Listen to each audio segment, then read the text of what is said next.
Hi, I'm Brandy Heflin. I'm a personalized physics instructor, and I help high school and college students feel confident and successful in learning physics. Welcome to my AP Physics exam preparation video series. Over the next several weeks, I will be releasing sample free response questions from each of the 4 AP Physics exams so that students can familiarize themselves with what kinds of questions will be asked and how the AP exams will ask them to demonstrate their knowledge. As a tutor working with students all over the country, I know that not every student has the opportunity to work with released exam materials prior to exam day, and this video series is intended primarily to help those students. AP Central lists the following types and number of free response questions students can expect to see on the AP Physics 1 exam. There will be 1 question on experimental design. There will be 1 question on qualitative to quantitative translation. There will be 1 short answer paragraph argument question and 2 short answer questions. And the question in this video is type number 3, the paragraph argument or paragraph length response.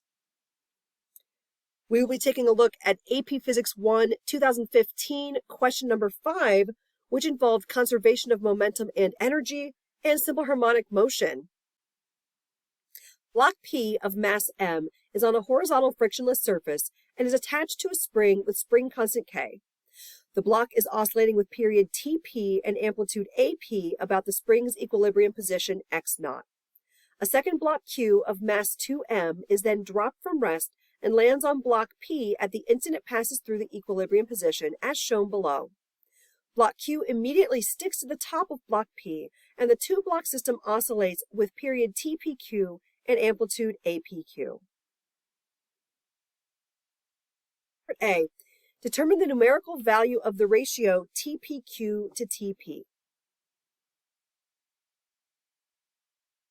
So our first step is going to be to recognize the expression for the period of a mass oscillating on a spring, which is 2 pi times the square root of m over k.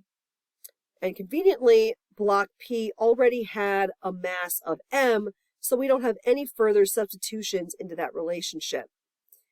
But when it's TPQ, that will be equal to 2 pi times the square root of m plus 2m for the total mass divided by k. And that will give us 2 pi times the square root of 3m divided by k.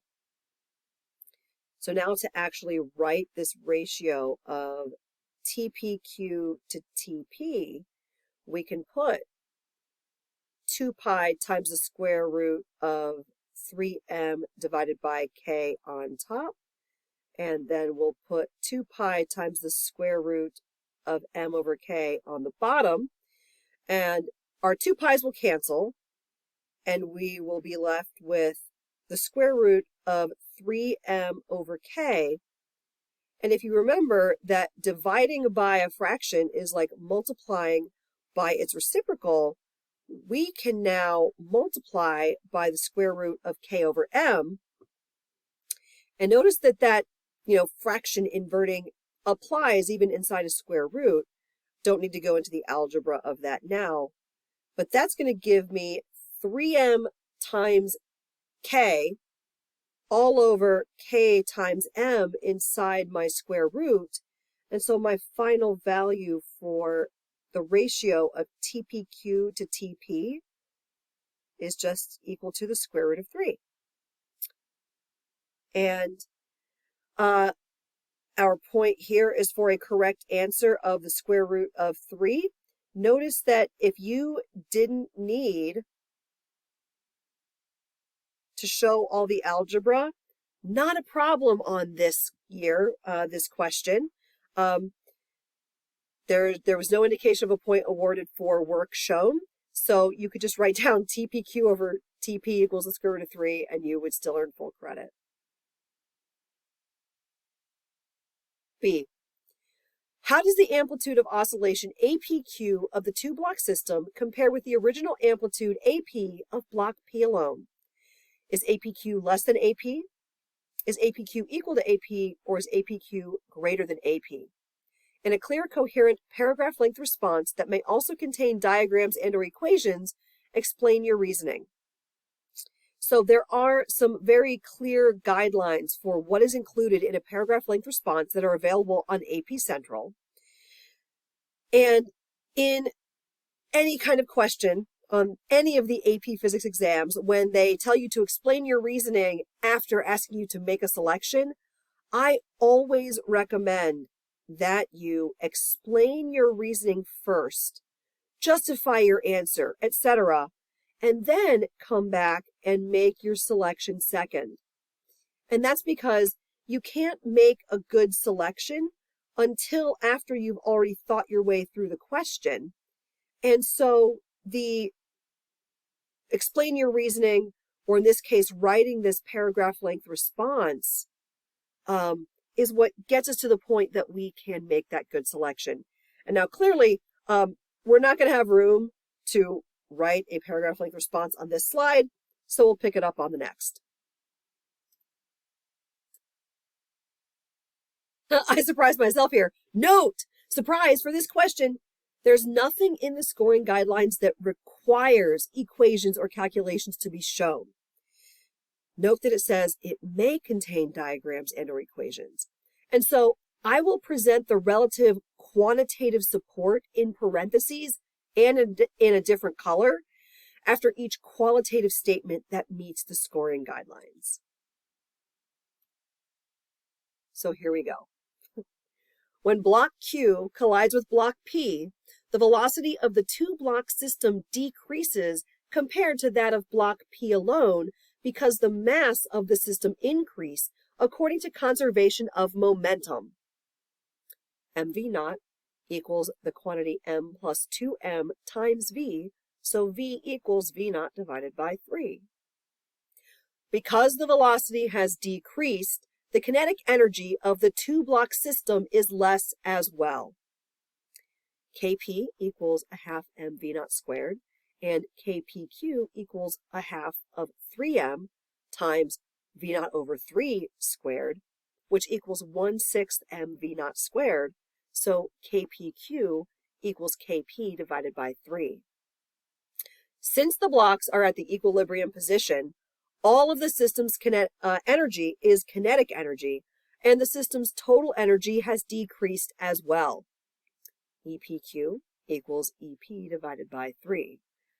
The amplitude of the oscillation is the maximum displacement from equilibrium when all of the system's energy is elastic potential energy. With less total energy available, there will also be less elastic potential energy in the system, and thus the amplitude will be smaller. So the energy equals the maximum elastic potential energy, which equals a half Ka squared, where A is the amplitude. And if EPQ equals a third of EP, then the elastic potential energy US at PQ equals a third of US at P, and a half KAPQ squared equals 1/3 of 1/2 KAP squared. So APQ squared equals a third AP squared, and APQ equals 1 over the square root of 3 times AP, or if you want to be, math teacher correct, you could say the square root of 3 over 3 times AP. Clearly, we don't have room to talk about scoring on this slide, so I've gone ahead and put the bullet points for the scoring on the next page. Oh, actually, I am wrong. I forgot. We need to come back and talk about the selecting that APQ is less than AP.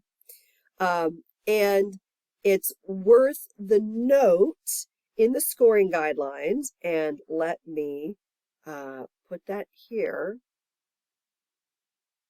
Note that the response is graded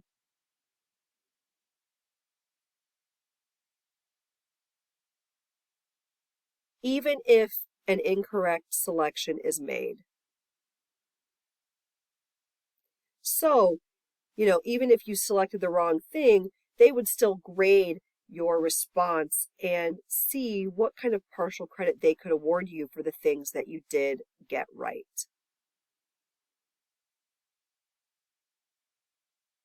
So here we go for the scoring. We get a point for applying conservation momentum to the collision. That was my first sentence. We get a point for correctly finding that the post-collision speed has decreased, or for determining that V final equals a third of V initial. Note that these first 2 points can be earned for stating that the collision is inelastic. You earned a point for stating or implying that the system's kinetic energy has decreased, or for calculating a lower final kinetic energy. There was a point awarded for stating or implying the kinetic energy of the blocks right after the collision equals the maximum potential energy of the spring, or for stating or implying that the maximum potential energy equals the total mechanical energy just after the collision. And simply stating that energy total equals a half Ka squared is sufficient. You got a point for stating or implying that the maximum potential energy is reached when the displacement from equilibrium equals the amplitude of oscillation. And note that the previous 2 points can be earned in a single sentence in which one or both of the points is implicit. And your final point is for a logical, relevant, and internally consistent argument that addresses the required argument or question asked and follows the guidelines described in the published requirements for the paragraph length response. So my advice to students for this is, imagine that you were explaining to a student who isn't in AP Physics, but is in physics, how to answer the question. And you need to take them through each step of the reasoning, and it can be helpful to think about what calculations would need to be done along the way in order to construct this answer. And please note that when I've worked this question with students, we have actually gone through and just made bullet points step by step of what things do they need to address before they go ahead and type up their own sample response. This is definitely one where I encourage you to check out the sample student responses on AP Central so that you can see different examples of what students prepared and how they were scored. So I hope you found this demonstration of a paragraph length response for AP Physics 1 helpful. If you have a video solution request for my YouTube channel, you can send it to physicsproblemrequests@gmail.com. If you need email assistance, you can send your problem and the work you've done on it so far to freephysicshelpline@gmail.com with a limit of 10 questions per academic year. If you'd like to learn more about my online physics tutoring services, you can email me at brandyheflinphysics@gmail.com. You can visit my website, virtualphysicsofficehours.com, or you can find me on Facebook. I'm Physics Tutor Brandy. So just a few notes. AP is a registered trademark of the College Board. The College Board does not endorse or recognize this video or my services. All of the materials presented are available on AP Central at the links shown here for the AP Physics 1 exam. And those materials include the released free response questions, the scoring guidelines, and sample student responses and commentary. I strongly encourage students to review those sample responses to get a feel for the different levels and quality of the responses prepared by the students who took these released exams live, and to see what the scores for that year were looking for and how they decided to award points.